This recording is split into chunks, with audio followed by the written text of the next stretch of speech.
اعوذ باللہ من الشیطان الرجیم بسم اللہ الرحمن الرحیم۔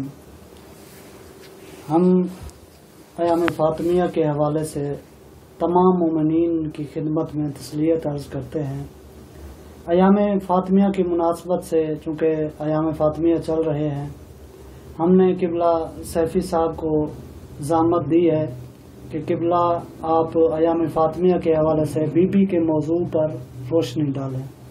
قبلہ ہم چاہتے ہیں کہ مومنین کو بی بی کے موضوع پر چند سوالات کے ذریعے تھوڑا سا موضوع کو کھولیں اور آپ اس پہ روشنی ڈالیں، جس میں ہم پہلا سوال کرنا چاہتے ہیں کہ ایام فاطمیہ کس تاریخ کو شروع ہوتے ہیں اور کس تاریخ کو ختم ہوتے ہیں؟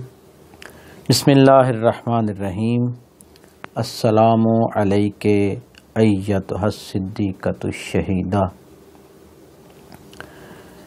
آپ کا بہت شکریہ کہ آپ نے موقع دیا کہ ہم بھی اپنے ٹوٹے پھوٹے الفاظ کے ساتھ جناب سیدہ سلام اللہ علیہا کی سیرت طیبہ پہ روشنی ڈالیں، اور بالخصوص آج کل جو موضوعات یا جو سوالات مومنین کے ہیں ان کے جوابات دیں، تاکہ یہی چیزیں مومنین کے لیے، جوانوں کے لیے، مومنات کے لیے مشعل راہ بن سکیں، اور اس پہ عمل کر کے انسان اپنی زندگی کی کامیابی کو حاصل کرے۔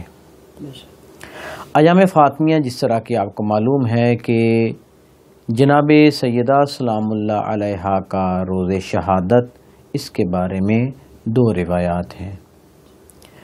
بعض روایات میں رسول خدا صلی اللہ علیہ وآلہ وسلم کی شہادت کے 75 دن بعد، اور بعض روایات میں آپ کی شہادت کے 95 دن بعد آپ کی شہادت کا دن ہے۔ اس لحاظ سے 28 صفر کو ہمارے آقا و مولا خاتم الانبیاء ختمی مرتبت رسول خدا صلی اللہ علیہ وآلہ وسلم کی روز شہادت ہے۔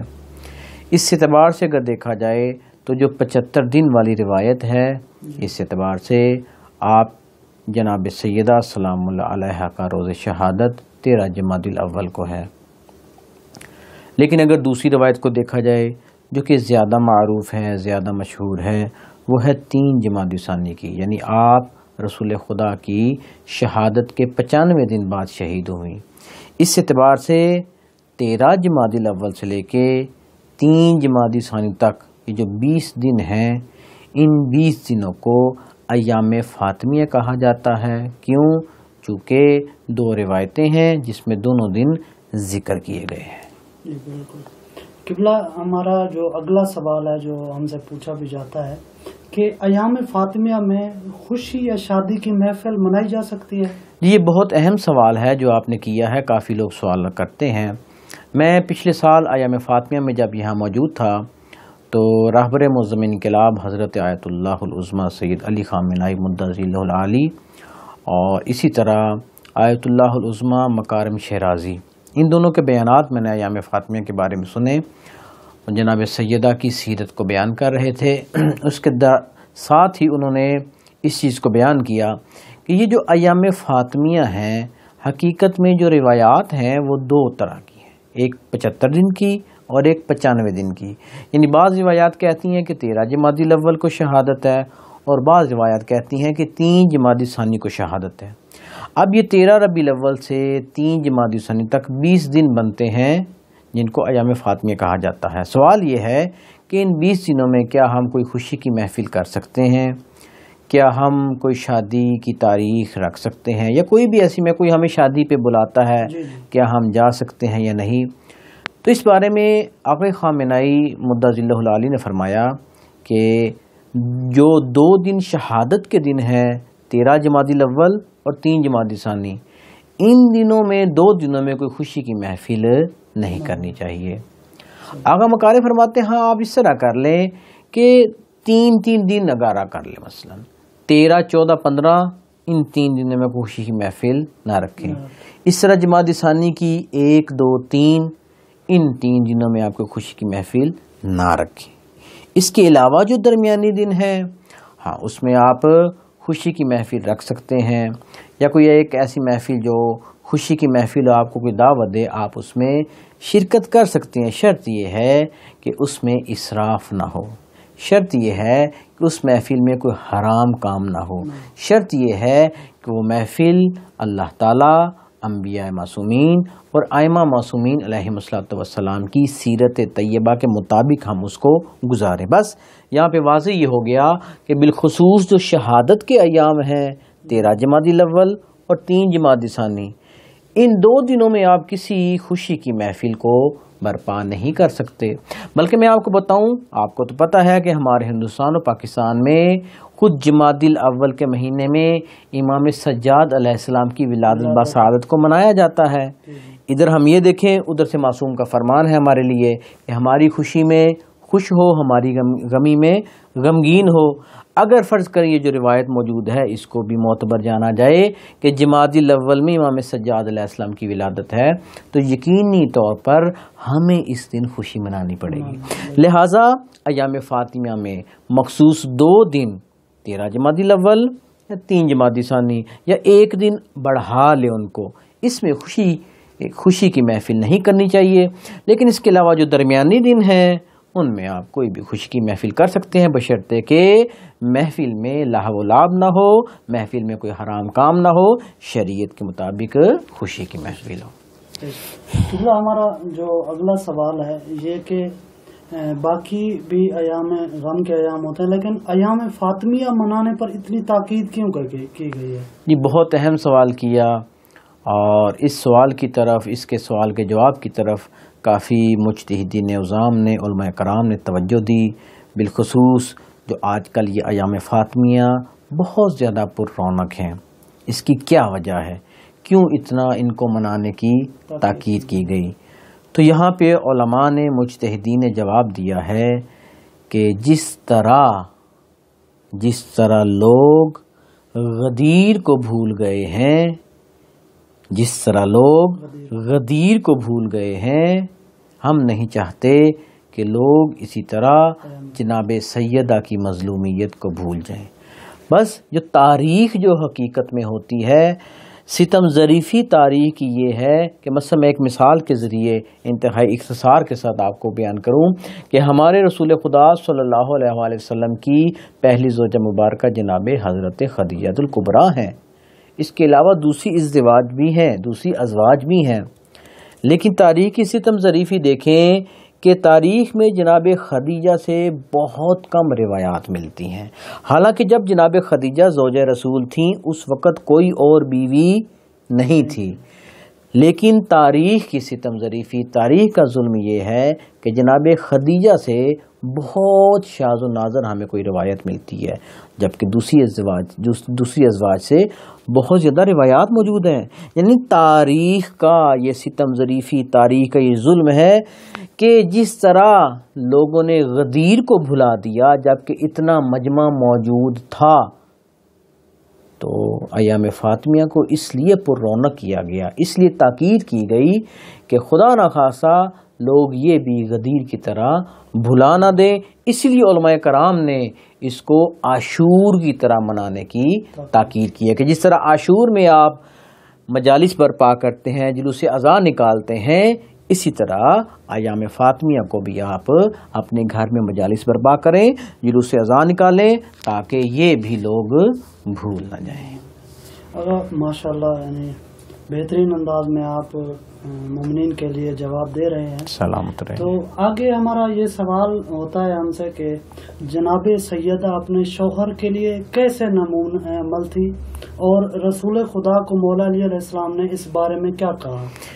جی حقیقت میں یہی بات ہے کہ ہمارے جو پاکستان میں ممبر حسینی ہیں، جو لوگ مجالس پڑھتے ہیں، وہاں ذاکرین عظام، علماء کرام اور جناب سیدہ کی سیرت کو بھی بیان کرتے ہیں، اور کرنی بھی چاہیے۔ فقط ہمیں فضائل اور مصائب پہ منحصر نہیں رہنا چاہیے۔ ایک انتہائی اہم نقطہ ہے کہ بالآخر جناب سیدہ سلام اللہ علیہا جو نمونہ عمل ہیں، امام علیہ السلام کی روایت ہے کہ جناب سیدہ کی زندگی میں خود امام کے لیے نمونہ عمل ہے۔ آپ نے جو سوال کیا ہے کہ خود جناب سیدہ اپنے شوہر کے لیے کیسے نمونہ عمل ہے۔ اور جب رسول خدا نے امام علی علیہ السلام سے پوچھا، جب آپ کی امام علی کی اور جناب سیدہ کی شادی ہوئی تو شادی کے بعد کچھ عرصے بعد رسول خدا مولا علی کی خدمت میں آئے اور آ کے پوچھا، یا علی آپ نے میری بیٹی کو کیسا پایا؟ انتہائی اہم چیز، خواتین کو توجہ کرنی چاہیے اس بات پہ کہ واقعاً ہمارے لیے نمونہ عمل ہے۔ یا علی آپ نے میری بیٹی کو کیسا پایا؟ اللہ نہ کرے کوئی عام مسور ہوتی، وہ تو کہتی میں تو بھوکی مر گئی ہوں، نہ میرے پاس کوئی مکان رہنے کو ہے، نہ میرے پاس کوئی لباس نیا ملتا ہے، نہ مجھے کھانے کو ملتا ہے۔ لیکن یہ جناب سیدہ تھیں کہ جو مسورات کے لیے نمونہ عمل تھیں۔ کیا عظمت ہے اس جملے کی جو مولا امیر نے اپنی زوجہ کے بارے میں رسول خدا کو بتائی۔ جب رسول نے پوچھا، یا علی آپ نے میری بیٹی کو کیسا پایا؟ مولا علی نے ایک عظیم جملہ جناب سیدہ سلام اللہ علیہ کے بارے میں کہا۔ مولا نے فرمایا، نعم العون فی طاعت اللہ، اللہ اکبر۔ مولا فرماتے ہیں میں نے آپ کی بیٹی کو اللہ کی اطاعت میں مددگار پایا، یعنی آپ کی بیٹی اللہ کی اطاعت میں میری معاون ہے، میری مددگار ہے۔ یعنی یہاں سے ہمیں سیرت جناب سیدہ سلام اللہ علیہ کا اندازہ ہوتا ہے کہ ایک بیوی کو اپنے شوہر کی مشکلات میں اضافہ نہیں کرنا چاہیے، بلکہ ایک بیوی شوہر کے لیے سکون کا ذریعہ بنے۔ اور مولا علی فرما رہے ہیں کہ آپ کی بیٹی خدا کی عبادت میں میری معاون و مددگار ہے۔ ماشاءاللہ۔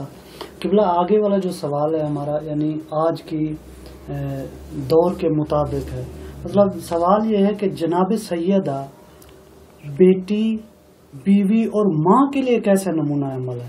جی بالکل، چونکہ جناب سیدہ سلام اللہ علیہ ویسے تو تمام ائمہ علیہم الصلوۃ والسلام نور ہیں، لیکن ظاہری زندگی میں ایک جنبہ بشریت کے ساتھ اس دنیا میں آئے ہیں۔ کیوں؟ چونکہ اللہ تعالیٰ نے ان کو ہمارے لیے نمونہ عمل قرار دینا تھا۔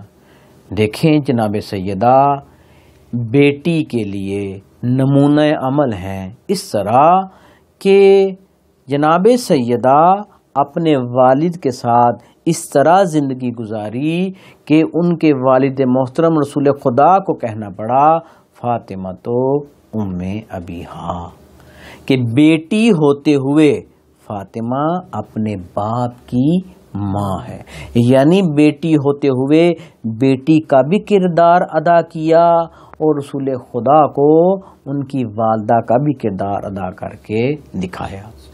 اور بیوی کے لیے کیسے نمونہ عمل ہے وہ آپ کو بتایا کہ جیسے ہی رسول خدا نے پوچھا، یا علی آپ نے میری بیٹی کو کیسا پایا، یعنی کس طرح کی زوجہ ہے آپ کی بیوی کیسی ہے، تو بیویوں کے لیے نمونہ عمل جناب سیدہ کہ مولا فرماتے ہیں کہ نعم العون فی طاعت اللہ، کہ میں نے آپ کی بیٹی کو یعنی اپنی زوجہ کو، اپنی بیوی کو اللہ کے راستے میں بہترین مددگار پایا۔ یہ تو ہے نمونہ عمل ایک بیٹی اور ایک بیوی کی حیثیت سے، لیکن ایک ماں کے لیے کیسے نمونہ عمل ہے کہ جناب سیدہ نے ٹھیک ہے معصومہ تھیں، آپ کے بیٹے بھی معصوم تھے، لیکن بالآخر جناب سیدہ کی تربیت تھی کہ مولا امام حسن علیہ السلام، مولا امام حسین علیہ السلام اور عقیلہ بنی ہاشم اور جو دوسرے آپ کے فرزندان ہیں، دوسرے آپ کے بچے ہیں، ایسی تربیت کی کہ آپ کے بیٹے جوانان جنت کے سردار بنے۔ قبلہ ہمارا آج کی محفل کا آخری سوال، آپ جانتے ہیں کہ بی بی کی چونکہ قبر مبارک بھی مخفی رکھی گئی ہے اور آج کے دور میں بڑا مشکل دور ہے، تو اس دور میں یعنی جو بھی مومن بی بی سیدہ کی زیارت کرنا چاہتا ہے تو اسے کیا کرنا چاہیے آج کے دور میں؟ جی امام علیہ الصلوۃ والسلام کی حدیث ہے اور آپ صحیح فرما رہے ہیں کہ مومن جب ایران آتا ہے 8ویں سرکار ولایت کی زیارت کرتا ہے، عراق جاتا ہے، دوسرے معصومین کی زیارت کرتا ہے۔ ہر مومن کی خواہش ہوتی ہے کہ امام زمانہ عجل اللہ تعالی فرجہ شریف تو اللہ کے حکم سے زندہ ہیں، ان کے علاوہ میں 13 معصومین کی زیارت کروں۔ 12 معصومین کی زیارت ہو جاتی ہے، لیکن ایک ہستی جن کی قبر معلوم نہیں، اللہ کے حکم سے آپ کی قبر مخفی ہے، پوشیدہ ہے، اور یہ اللہ کے رازوں میں سے ایک راز ہے۔ لیکن پھر بھی معصوم نے اپنے چاہنے والوں کے لیے، اپنے شیعوں کے لیے یہ فرمایا، اگر کوئی چاہتا ہے کہ آج کے دور میں جناب سیدہ بنت رسول خدا کی زیارت کرنا چاہے، اس کو چاہیے کہ ایران کے شہر قم میں کریمہ اہل بیت حضرت فاطمہ معصومہ قم کی زیارت کرے۔ اللہ تعالیٰ اس کو جناب سیدہ کی زیارت کا ثواب عطا کرے گا۔ اور ہم شکر گزار ہیں قبلہ صاحب کے کہ انہوں نے ہمیں وقت دیا اور اپنے قیمتی لمحات جو ہے نا اس میں صرف کیے۔ یقیناً چونکہ بی بی کا موضوع تھا، اللہ تعالیٰ اس عمل کا، اس وقت کا آپ کو اجر دے گا، اور بہت بہت شکریہ قبلہ، سلامت رہے۔